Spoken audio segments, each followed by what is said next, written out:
Hey guys, I'm Randy Younger, and this is another episode of Under the Radar, where we talk all things film. And as always, I have a wonderful panel of guest critics tonight. We have Rachel Kolb. Welcome back, Rachel. Hi, happy to be here. Jen Covey, welcome back. Hi. And Mr. Rob Harris. Hey, Rob. Randy, always a pleasure. Yes. Thanks, guys, for doing this tonight. We've got a lot to cover today, so we'll just start off with weekly watches. What are we watching this week? I'll go ahead and start it off. I've been basically watching stuff for this show, obviously. So when I do have free time, I do like to catch a little Curb Your Enthusiasm, and it's a good falling asleep show. So that's really that's the only time I have is dedicated to Larry David. So I don't know what that says about me. But Jen, it's been a while. What are you watching these days? So I actually haven't had a lot of time because I've been working so much, but I introduced Rob to the Fresh Prince of Bel-Air, which he had never seen before. So we've been watching that. But Nice. I also have been watching on my own Selena Gomez's cooking show, because everyone knows I'm a huge Selena Gomez fan.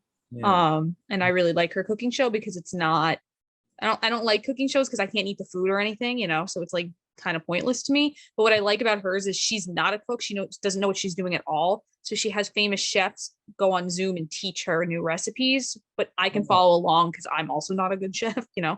So like I can write it down, and it's like beginner cooking show. Oh, You're a cool. pretty good cook, babe. Oh, thanks, Rob.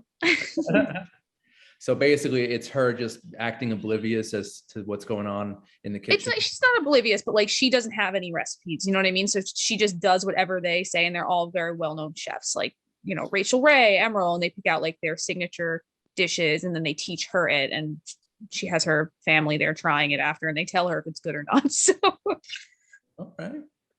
I like it. All right, I'll check it out. I like her. She's a decent actress, singer. Okay, good to know. So Rob, what do you think of the Fresh Prince? I love it. I feel like it's a missing piece of my childhood and my life in general. So yeah, I've really been enjoying that for sure.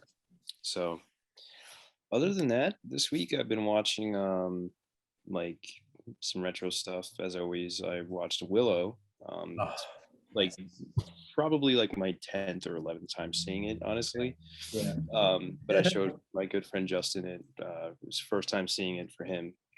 So it's always good to revisit that one. So I guess I'll have you on for the Willow TV series review, which is when is that I coming think out? it comes out next year at some point, but Wow. very I heard- excited. Yeah, I heard that they were maybe going to do a sequel, but that's awesome news. I can't wait to find out more about that. Thanks for telling me. Yeah, I don't know if Ron Howard or Val Kilmer are involved, but Warwick Davis is definitely in it. He actually released a video recently of him on set, and it was him introducing us to all the young actors who are basically the next generation in the Willow universe. That's awesome. Yeah. So it should be pretty cool because it's been 33 years. So we haven't. Yeah, I know it came out in '88. The movie's as old as I am. Yeah. Wow. And we haven't had any content since then of anything Willow related. So Yeah. It's always been a special movie for me, so I'm glad that they're honoring it in that way. That's a good thing. yeah, it's underrated for sure. Yeah. It's one of my favorite. It might be my favorite fantasy adventure films. Maybe I'll have to think about that a little. But It's definitely up there for me too, Randy, for sure. cool. We're going to talk about that for sure in the near future. But Rachel, what are you watching? Well, this week, of course, was the finale of Succession. So I was anxiously awaiting to watch that on Sunday. And it wow. Just I need to see. I haven't even seen the pilot. I need to check this show out. I haven't watched it, but my friends talk about it nonstop, and now you just mentioned it, so I guess I should watch it. The finale, people are comparing it to the Red Wedding for Game of Thrones, and honestly, it's not entirely wrong. And it's also the thing if someone said, stab in the back doesn't always draw blood. and that's definitely the case here. There were whole lives ruined and things upended in that finale. Yeah. And Brian Cox just continues to kill it as the patriarch of the show. And Kieran Culkin, I think, has more than earned himself all the awards when award season comes around. You're in Culkin. Wow. Yeah, Macaulay's younger brother. Last time I saw him was on a Law and Order SVU episode. He's really kind of carved out a place for himself. I always thought he was really funny in Scott Pilgrim versus the World. And he's very funny in this, but he's a deeply unlikable character. But I mean, most of the characters in Succession are deeply unlikable characters, and like if you ever saw them or met them in real life, you would not want to know them in real life. But they are extremely clever with their insults, and the family drama is very engrossing. Now, is this the series or the season finale? This is the season finale. Okay. And So it's on HBO Max, right? Yep, that's correct. Yeah, it airs. Well, it typically airs Sunday nights on HBO. So, and it's available on HBO Max pretty much immediately after it airs. Right. So. Same with Curb Your Enthusiasm. I think Succession is probably before Curb in the time slot. But okay. I'm officially adding Succession to my list of stuff. But that's pretty cool. Pretty cool. And I've been following Brian Cox's career pretty much since Rushmore, and he can do no wrong. That guy's great. All right, well, let's get into the first review. And I know Rachel, Jen, you're big theater people. Jen, you're an actress, and yeah, this is very exciting for me too to discuss with you.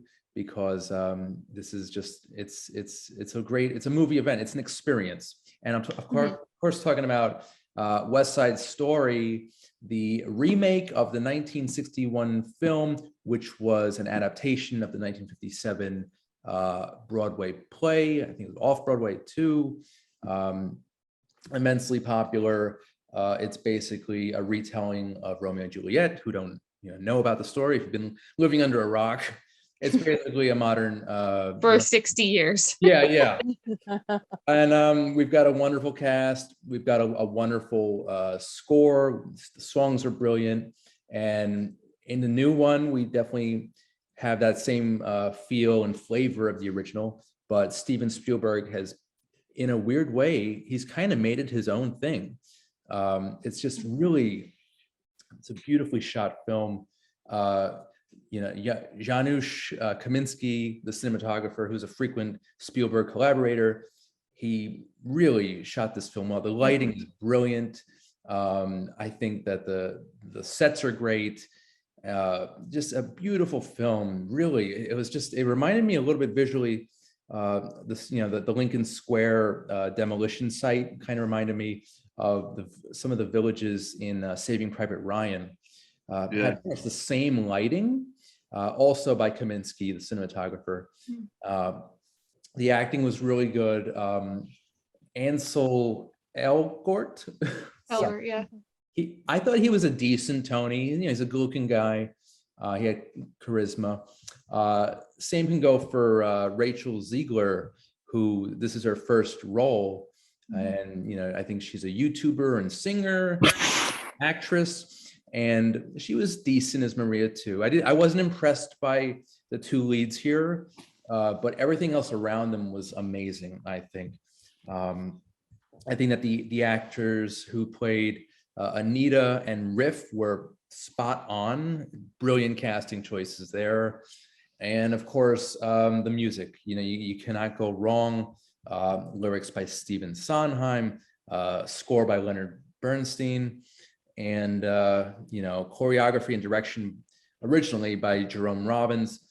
I went back and rewatched the first film, and I immediately saw the new one like the next day, and I'm in my head, I'm trying to compare them, but it's like they're so different, but at the same time there's a lot of similarities. So it's kind of hard to judge. It's definitely on my top 10 of the year so far. But Rachel, I know you've been waiting to discuss. So the floor is yours. Okay. I know that you said that this is very much Steven Spielberg's West Side Story, and I don't disagree. It definitely is. But I think a lot of that credit also needs to go to Tony Kushner, who wrote the new script for this West Side Story. Honestly, I didn't realize just how thinly some of the characters, especially a lot of the sharks, were written until I saw this and went, "Wow, wow, this is the way that they fleshed out so many of the characters, even in a character like Chino, that's really in the original movie and the original musical Mhm. just there as a plot device, Right. as a we need you here to do this and this to be able to move the story forward." Hmm. But the depth that they gave to a lot of these characters, and I will have to disagree with you about Rachel Ziegler and about Ansel Elgort. I'll go to that a bit more, I think, for Rachel Ziegler, but considering that I think she was literally in like her high school musical was like the last thing that she did before she did West Side Story. Hmm. It's just incredible to me. She's and her voice I thought was beautiful. I thought she was extremely well cast. Like she's just got a very angelic look to her. Hmm. And similarly, Ansel I think also is a good choice for Tony because he rides that very fine line between that he's this very conventionally good looking guy, very like uh like sort of that baby face look. Right. But I think that they also in the new script and in the way that Ansel plays him, I think they do a good job of making Tony much more menacing than I think he's ever been Hmm. in any iteration that I've seen of West Side Story. In Hmm. most other versions of it, I'm always thinking I'm like, okay, I could see him being like friends with Riff, like maybe like a long time back, like that they were friends, but I don't see it that it's like that this guy's like family to him. He just seems so completely removed Hmm. from the Jets. Whereas in this, he does feel like he would actually belong there, but that's what terrifies him is that he doesn't want to belong there. He doesn't want to be a part of that, and he has this darkness inside of him, but and that scares him.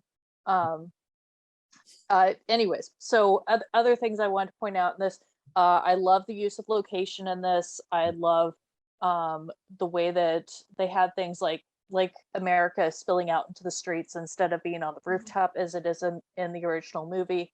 Hmm. I liked the resetting of where they had One Heart, which is the song between Maria and Tony in the chapel. I thought that was a beautiful relocation.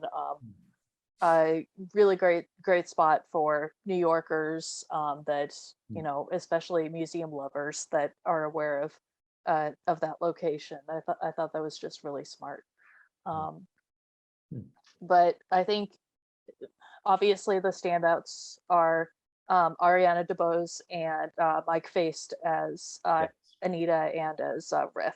Like honestly, like if they got all of the supporting actor stuff for this year, I would not be mad about it. They both more than earned it. Hmm. And funny enough, actually, Mike Faced was the original Connor in Dear Evan Hansen on Broadway. So, which I know that we reviewed together Right. before. So you can kind of get an idea of what that original Connor looked and sounded like. Hmm. Cool. Yeah. Back to Mike Feist. Is it Feist? I think so, yeah. Yeah. Riff. I thought he was perfect, pitch perfect as Riff, and he was like he and Anita, the actress who played Anita, Ariana DeBose, just again knocked it out of the park. Fantastic. Rob, what were your thoughts on the new West Side Story? So just to preface, I actually have not seen the original West Side Story in years. I wanted to go into it more neutral and just take it as a new film and for what it was. Like I remembered, bits and pieces of it. I remember the gist of the story. But overall I liked it very much. The cinematography was absolutely gorgeous. One thing that they did that I thought was really tasteful and smart was when the characters were engaged in the song. Um, a lot of times they would have the atmosphere open up in ways that conveyed more feeling, through the song, and as an audience member, you visually you're seeing it, and it helps you to open up into the scene as well. So I thought that was absolutely brilliant and gorgeous. I mean, honestly, as I was watching it, Randy, I was telling Jen, like, this, you can tell that the film was made and written by people, who understand what it is to love somebody.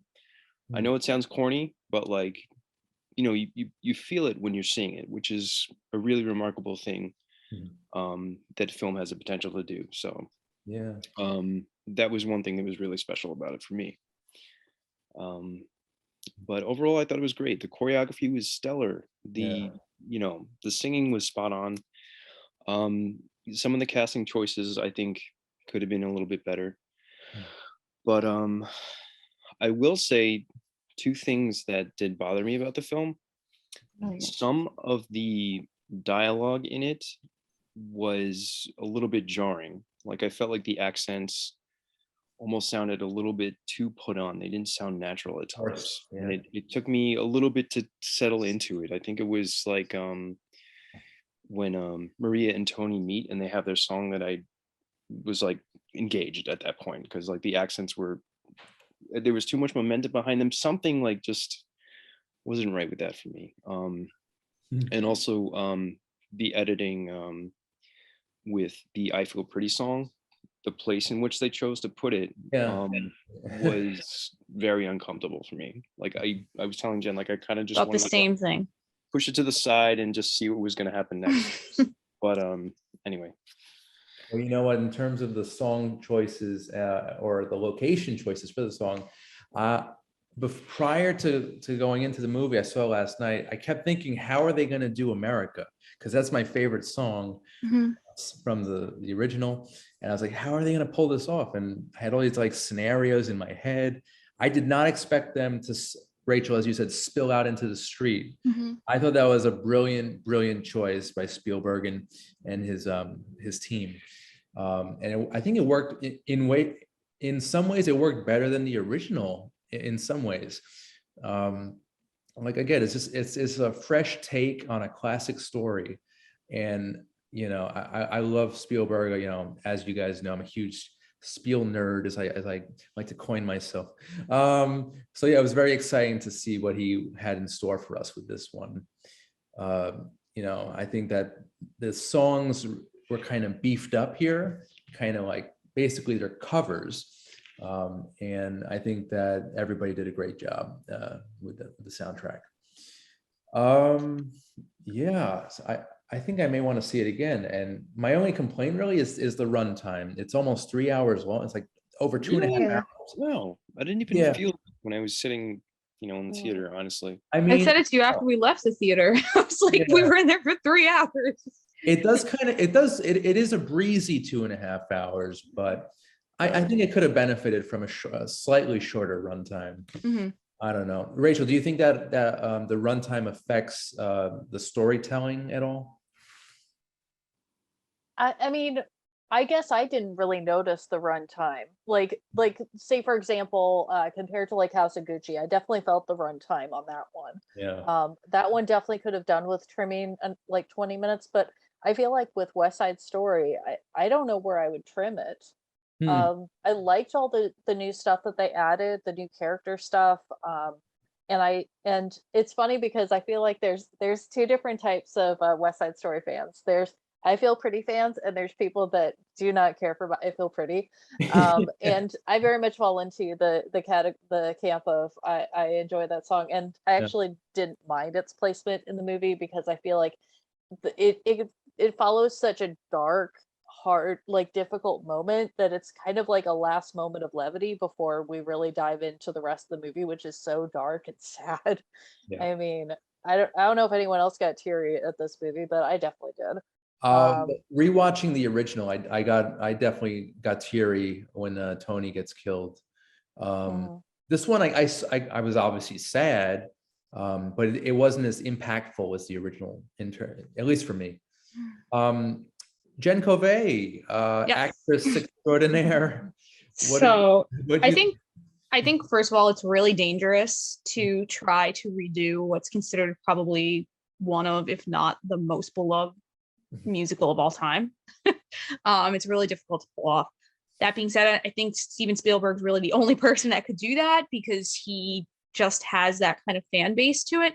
Don't get me wrong, there were things that I really, really didn't like about it and things that I really loved about it, but I did like his twist on it because it felt very him, and it also felt still like a musical while being a movie, which is hard to do. And as somebody who works in musicals, like I love to watch them just because I'm so passionate about musicals, but it's hard for me sometimes to watch them because I know what goes into like the stage production of it. And a lot of times movies will ruin that. In this case, when I said to Rob when we left the movie theater, the thing I loved the most about it is that there was no stunt casting in this, which means like, you know, Russell Crowe as Javert or, you know, Taylor Swift as one of the cats. Like all of these people are musical theater people and they all were extremely talented, and it seemed like a musical that I was watching just on screen as opposed to a movie with a bunch of actors trying to act out a musical.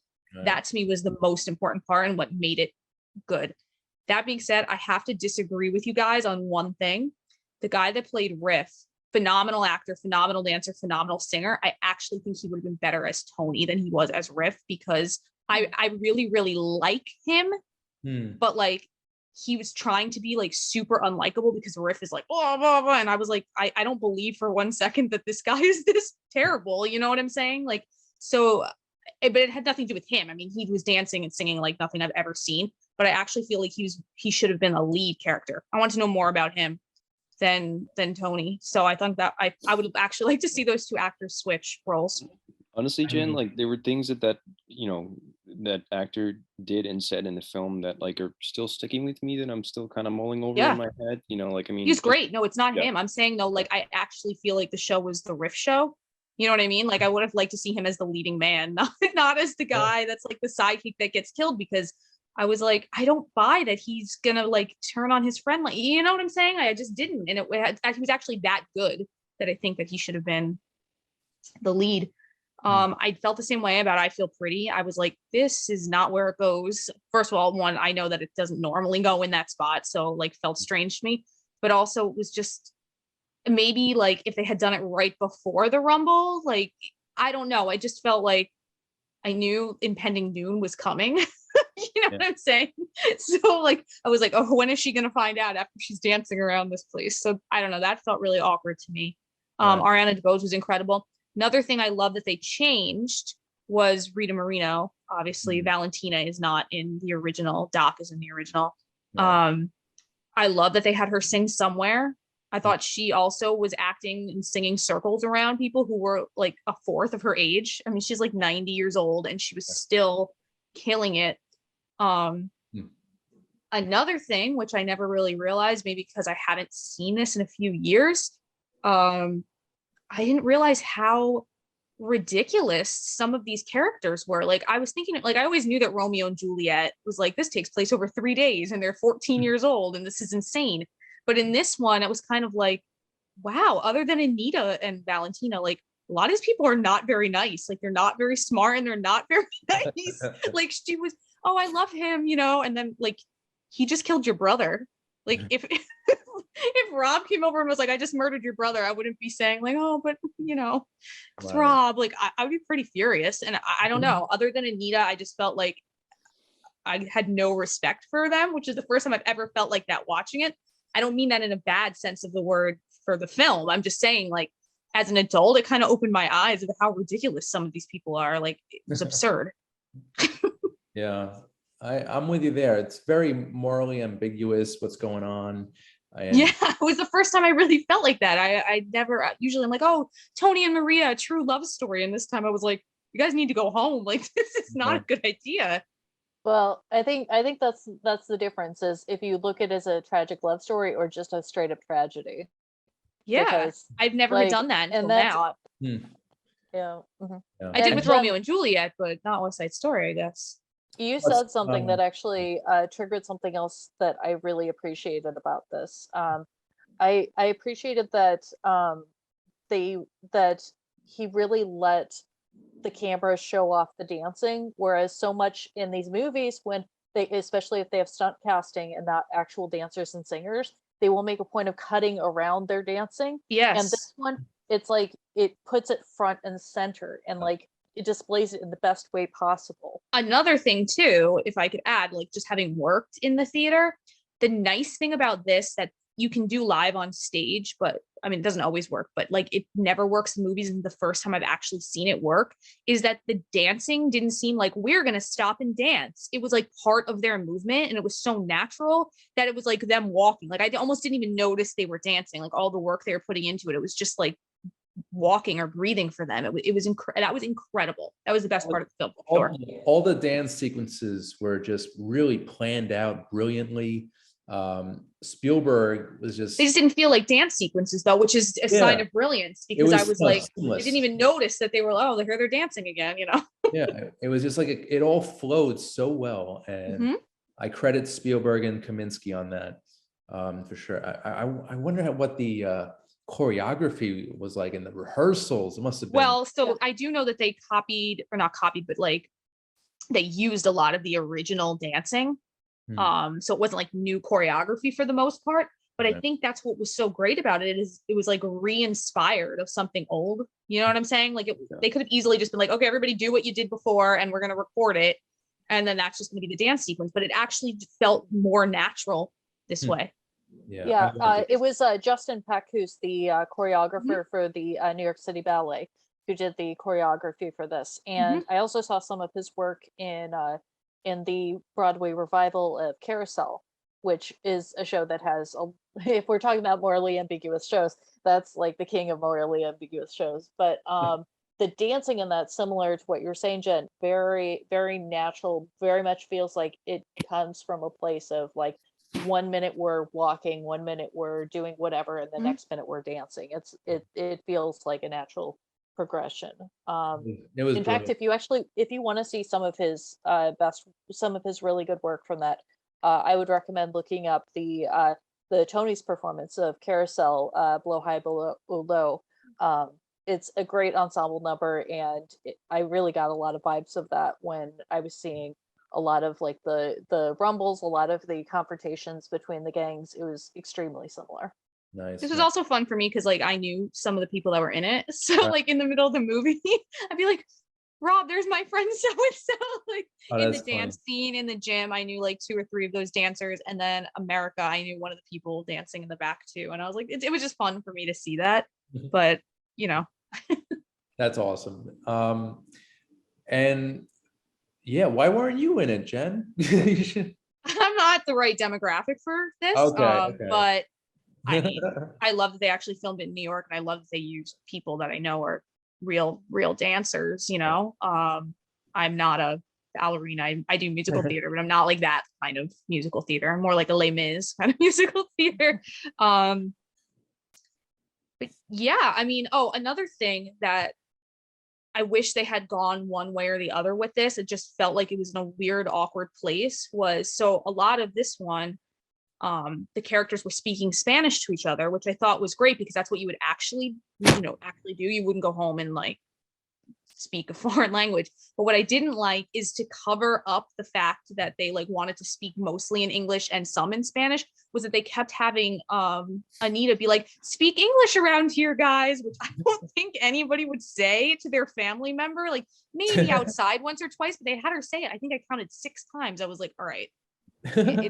It just, that felt like a little bit like, well, we can't 100% make this in Spanish because then half of the audience won't know what's going on, but we want to make it a little bit natural. Like I would have liked if they just chose a direction with that. Like I would have almost preferred watching the whole thing in Spanish, just because it just felt so weird for her to pop in and tell the 2 siblings like, oh yeah, speak English to each other, guys.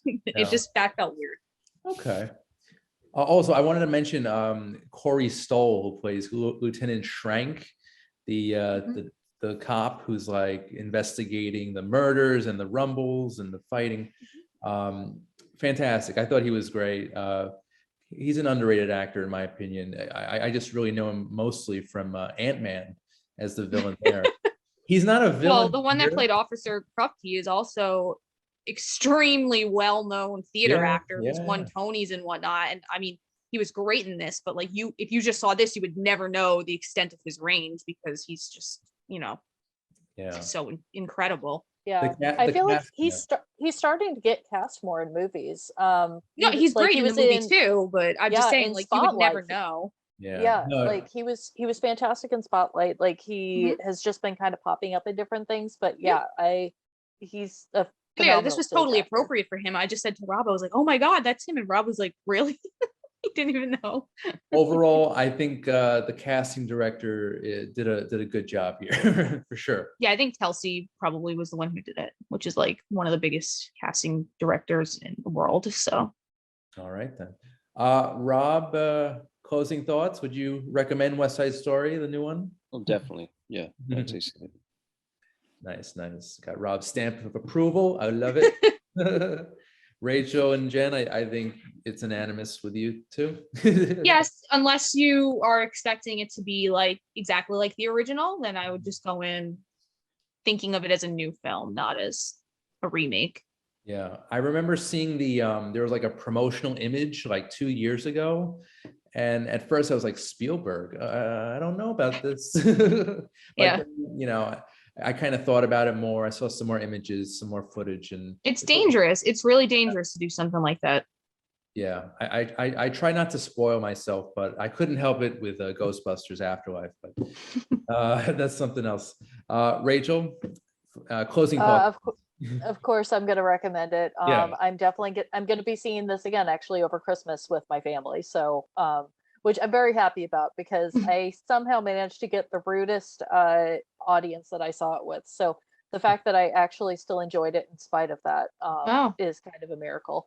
Our audience was great. They were laughing. That sounds wonderful. Yeah. My audience was four people, not including myself. So I went last night on a Monday night. Who's going to see a movie? We went on Saturday. No, we went on Sunday night. Nice. And Rachel, perfect Christmas movie, I think. It really, I think so. It's like it's violent, but it's not like rated R violent. This is a good. I think it's a PG-13, which is. Oh, and also like if you know West Side Story, which I think most people do, and if you don't know that, you know Romeo and Juliet. Like you know what's gonna happen. Like no one walked away like, oh, this is gonna be a happy ending. So as long as you know that going in. I know. When I did see Ansel Elgort get killed though as Tony, I expected it, but at the same time I was a little shocked at the way in which it happened. So yeah. Again, kudos, Mr. Spielberg. Kudos. All right, so I say see it as well. And if you guys want to check out the new West Side Story, it is currently now out in theaters. So check that out, guys. All right, so we're going to just take a short commercial break, but we'll be back with more film reviews right after this. Under the Radar is brought to you by Magnitude Jewelry. Add a 2 to match your attitude. Patent pending interchange genuine gemstone and crystal EMF protection jewelry. For more information, please visit magnitudejewelry.com/gemgirl or call 718-268-6634.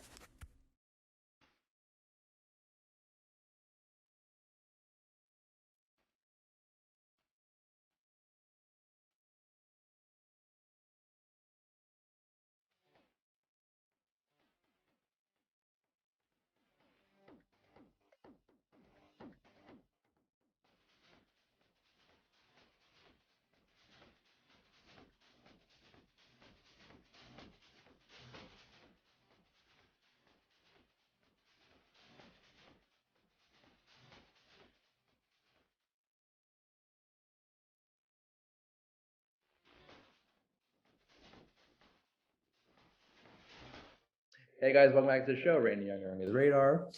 And we've got 2 more films, guys. And sadly, these are not as entertaining or of high caliber as West Side Story, but we'll still discuss them regardless.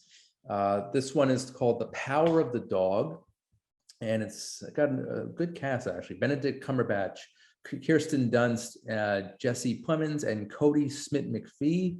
It's basically a Western drama about two brothers, one of which played by Cumberbatch. He's kind of rough around the edges.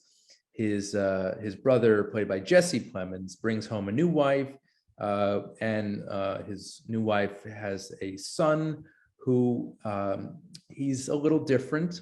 And at first, Benedict Cumberbatch's character is kind of abusive towards him, but eventually they kind of bond and develop something of a friendship. I think it's a beautiful film. It's got a great cast. I love Jesse Plemons. He always surprises me. I loved him in most recently Jungle Cruise. He played the villain in that. Oh yeah, that's right. I forgot about that. He's really good. I have yet to see him in a bad performance, and he's pretty good here too. I'm gonna also give a shout out to director and writer Jane Campion, Campion, excuse me, who really, she basically painted a picture here, a beautiful, majestic Western, and just incredible visual style. I think she knocked that out of the park.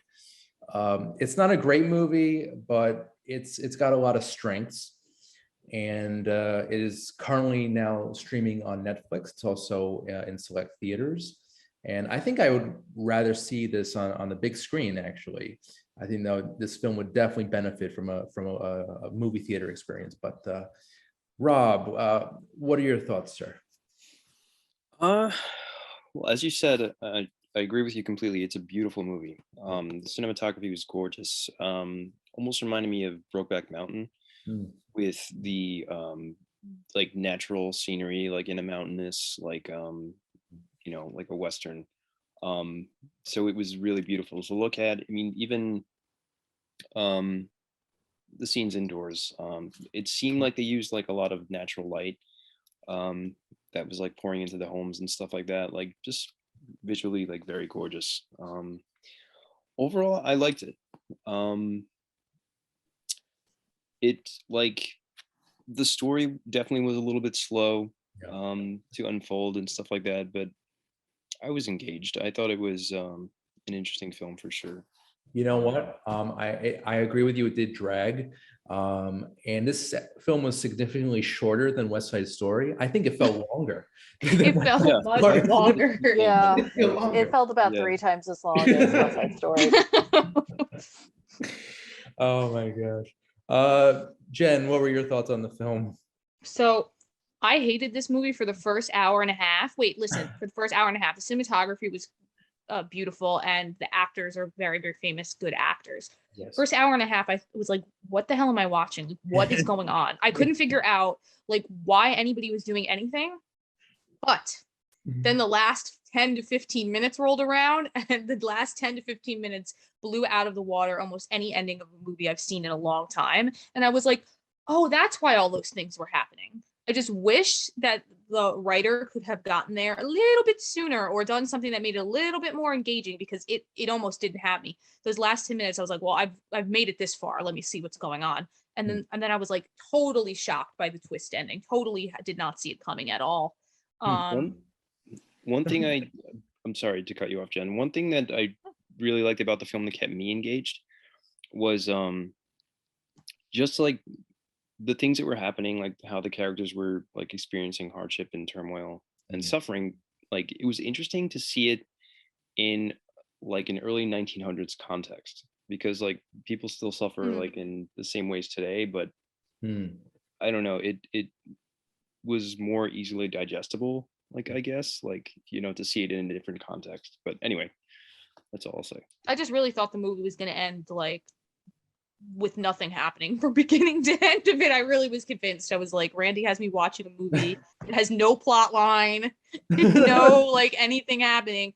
Then the last 10 minutes, I was like, all right, they got me. They really got me. But Jen, I've been good lately in the last few months in terms of movie choices, right? You have been. You have been. That's why this, but I mean, I'm actually happy I saw this, because I like at the end of movies when I didn't see something coming, or TV shows or books or whatever. So I'm happy that I did watch it, because I wouldn't have watched it otherwise if you hadn't told me to.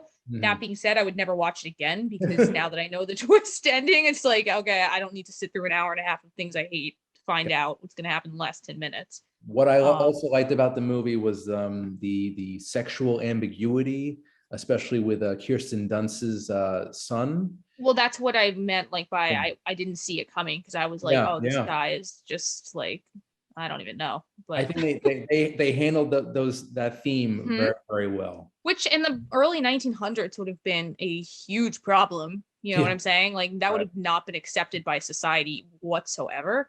Yeah. So I was like, oh, is this where this is going? Like I really didn't know until the last few minutes, which I thought was great. So, And they don't bang you over the head with it. It's just, it's subtle. It's nice. but that's how everything was. That's why I thought there was like no plot line, because everything was so subtle.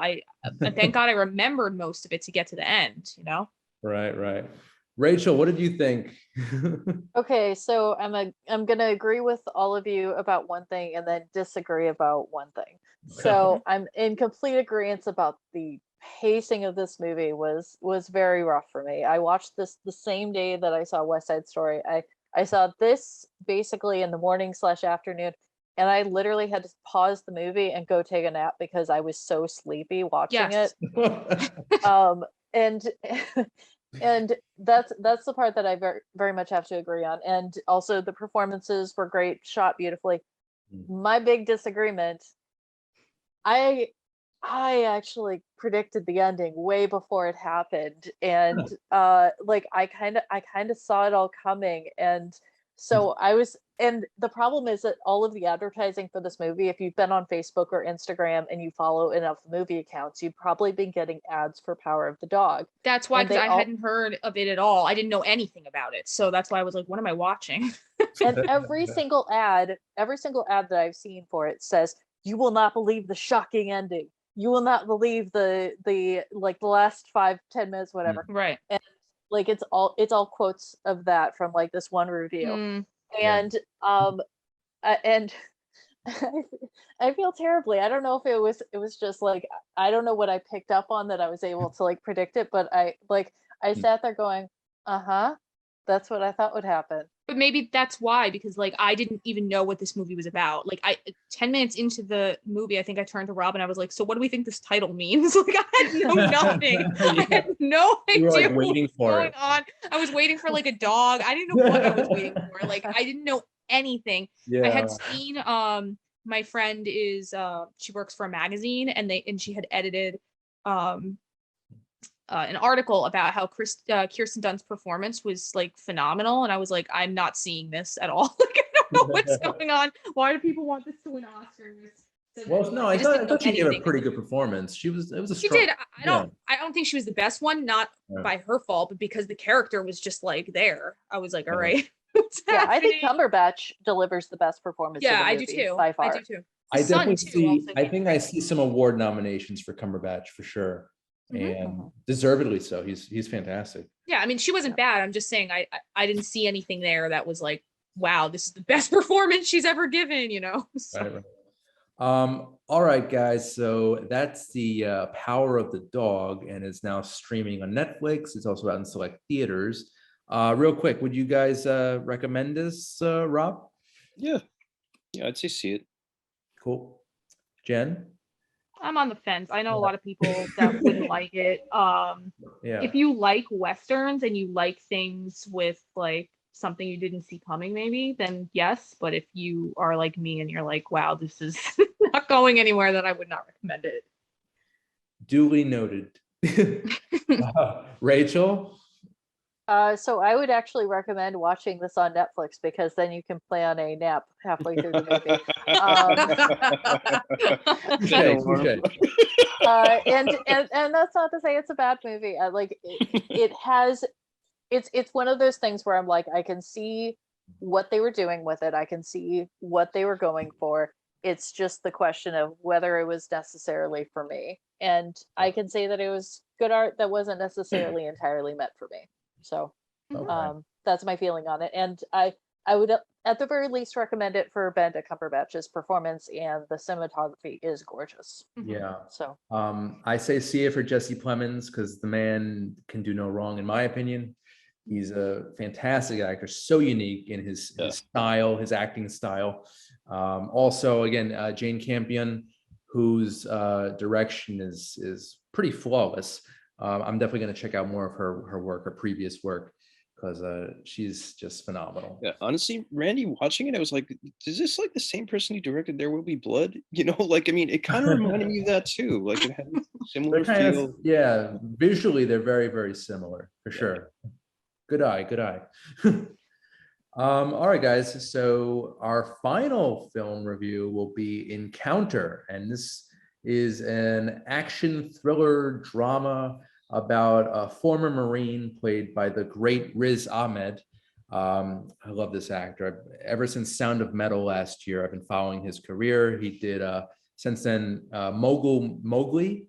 And now this, he was also, the first time I actually saw him was actually Venom. He played the villain in the first Oh Venom. yeah, that's right. He is a very good actor. He seems so relaxed in his performances, and you really, really believe that what's happening is actually happening, and that the emotions on his face, you can tell he's like working something out mentally. Like there's something going on internally with all of his performances, and Encounter is no different. Basically, he plays an ex-Marine who wants to protect. He basically kidnaps his two boys from his ex-wife, because he fears that there's an alien invasion. So basically, he comes to rescue, quote unquote, rescue them and bring them to safety by going on a quote unquote road trip. And along the way, his parole officer, played by an underused Octavia Spencer, she basically teams up with, I think it's the FBI, I forget, but they basically join forces and try to find Riz Ahmed's character and the two boys. And, you know, I didn't really like the sci-fi aspect to it. I thought that was kind of unnecessary. Like, I think this could have been a really good, straightforward thriller. You know, you don't have to have that. I mean, I get it, but it was that aspect was to me. But overall, I think the film was exciting. I love the action sequences. The acting by Ahmed was fantastic as usual. And the two young boys also very good actors for their ages. I think they're like 10 and 8 or even younger. Fantastic acting. I just wanted a little more Octavia Spencer in the movie, because I love her. She's a great actress. But this was Riz Ahmed's show pretty much throughout the whole thing, and I'm really glad that he was chosen for this role because he was perfect. Rob, what did you think of Encounter? So, you know, to play off what you're saying about the acting, yes, incredible. That was like one of the best parts of this movie. You know, like you really felt like you were there. It was very believable and natural, you know, even what the characters were experiencing. When the sci-fi stuff started happening, Randy, I was excited. I wanted more of it. Yeah. More? But I see what you're saying. Like, I didn't look at it that way. Like, it could have just been like a good plain thriller too, but like, you know, it started to take another direction, and I was like, no, where did it go? You know?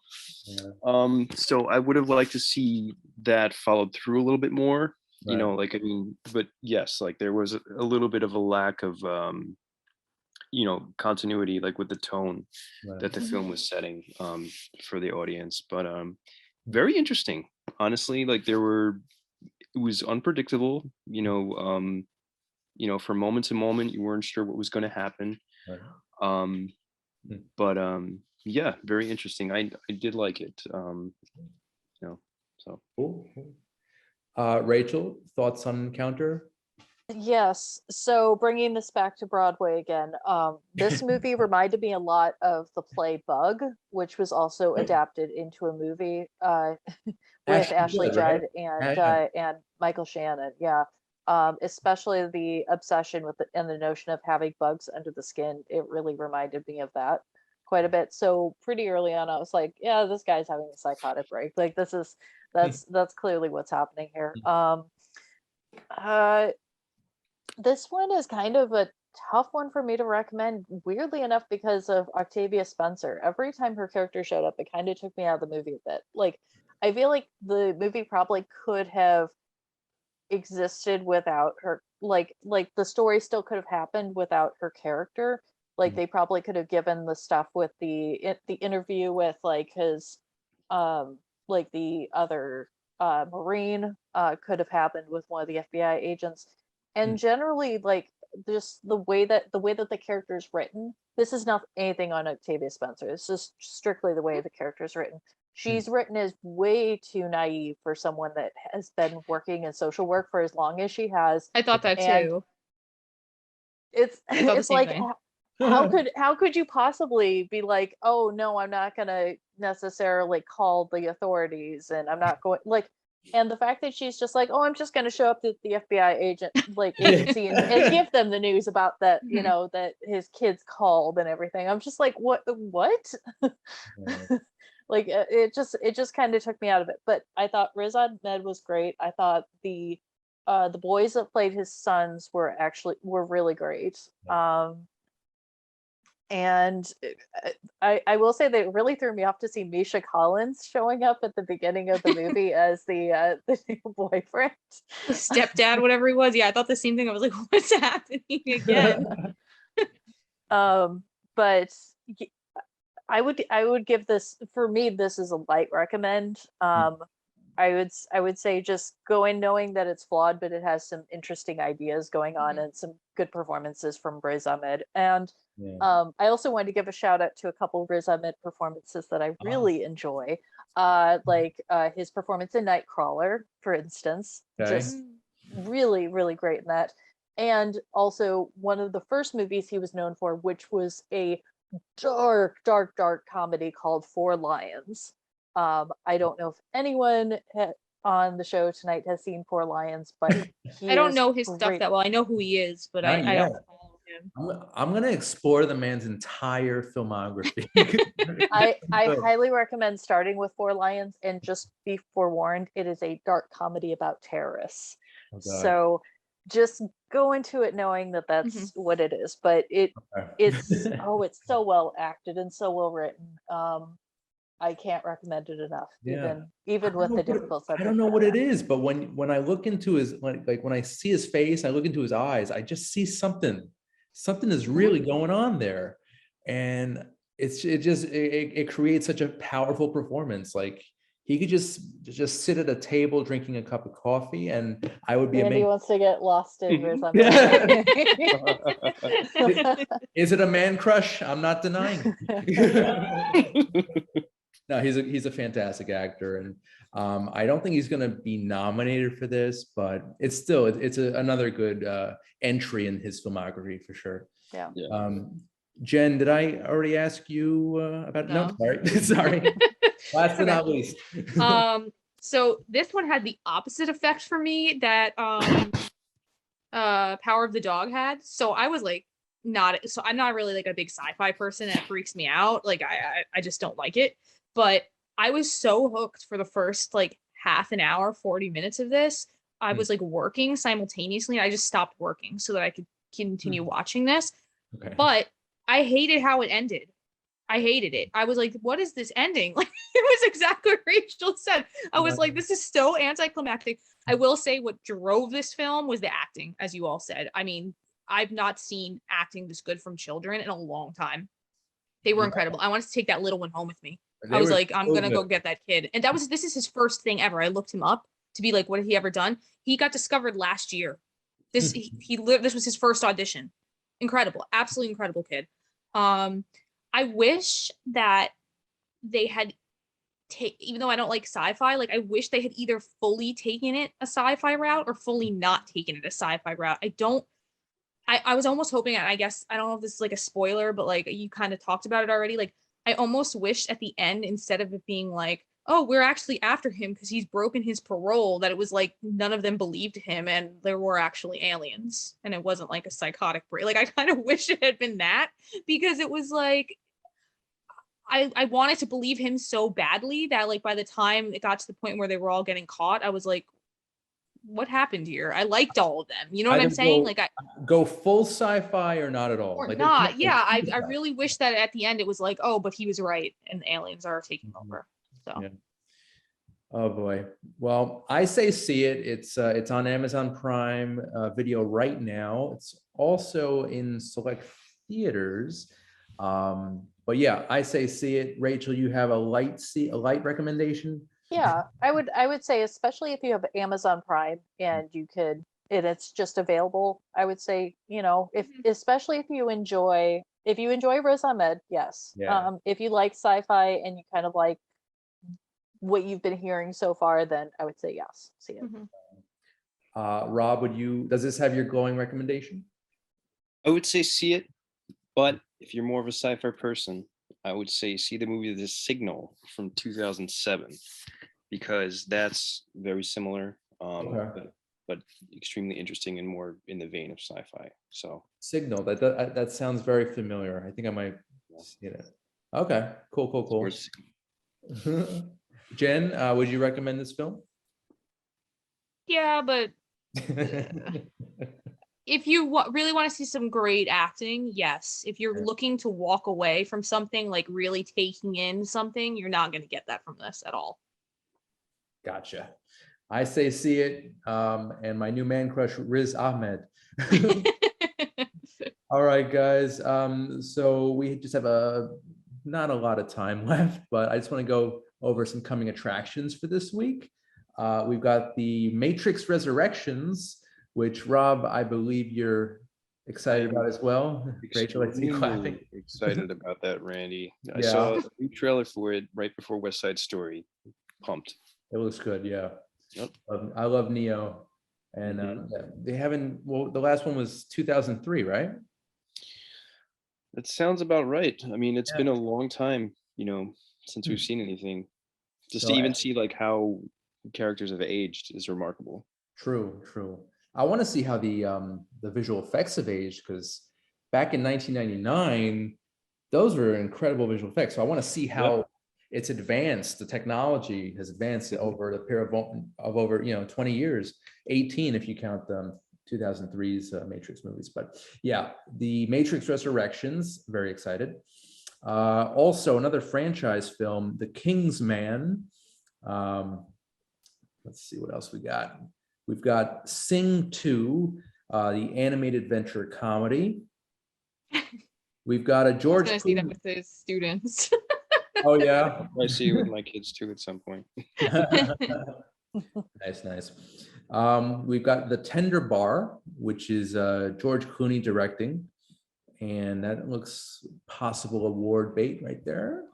The Velvet Queen, it's a documentary about the Tibetan Highlands. We also have Licorice Pizza, which we are going to review in the next couple of weeks.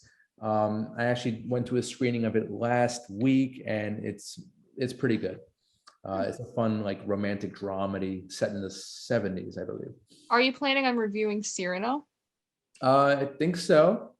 I didn't even realize it was going to be a film, and then we saw at the beginning of West Side Story, and I was like, "This is one of my favorite opera slash stories Yeah. slash ever." And Rob was like, Mhm. "Really?" So now I guess I want to go see it.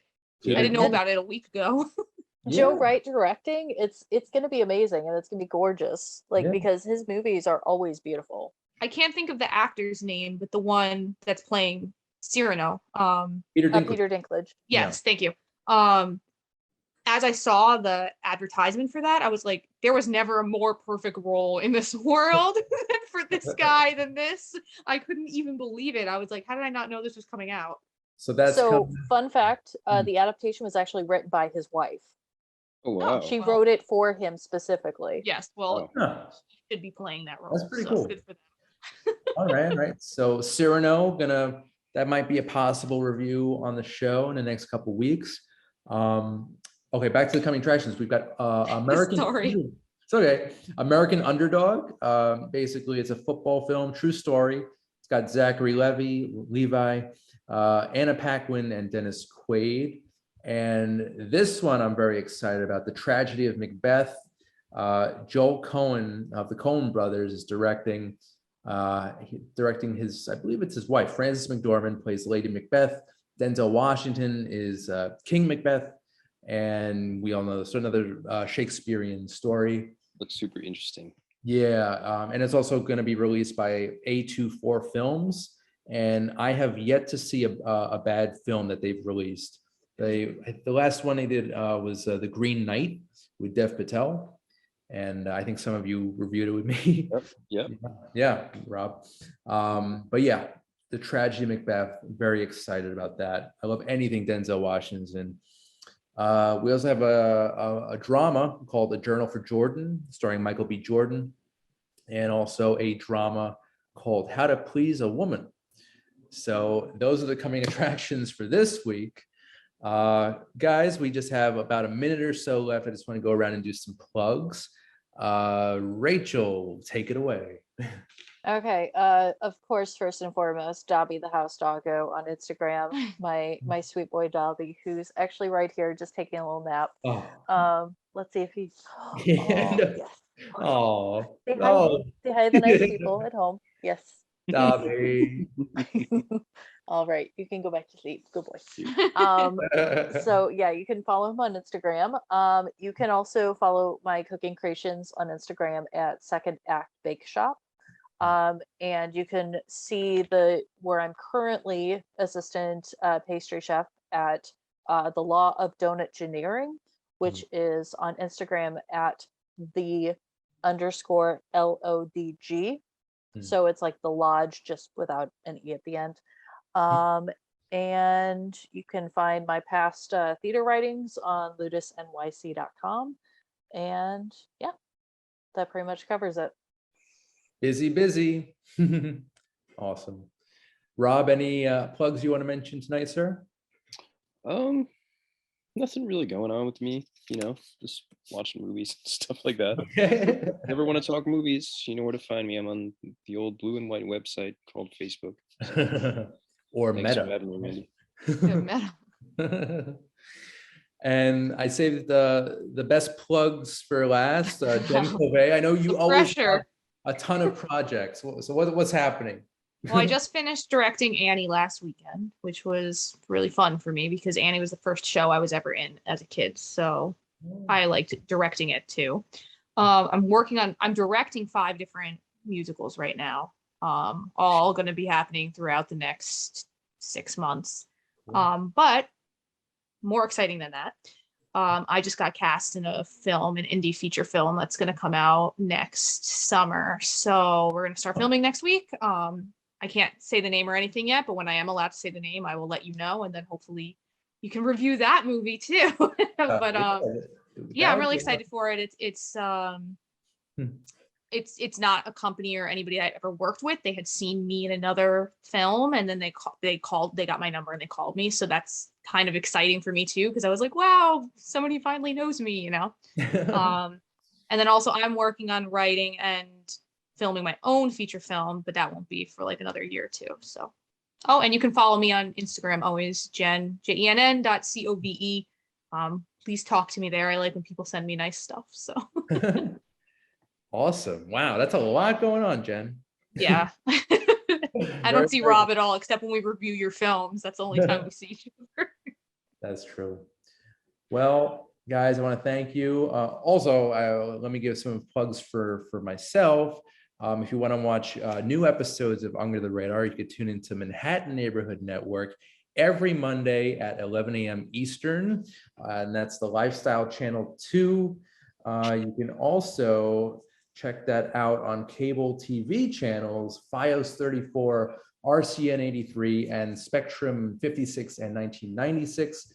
And as always, please feel free to subscribe to the YouTube channel of Under the Radar and share. Spread the word, please, if you like movies, and that's the one stop to go. So guys, Rachel, Jen, Rob, thank you so much. This was great. As always, you guys are always welcome.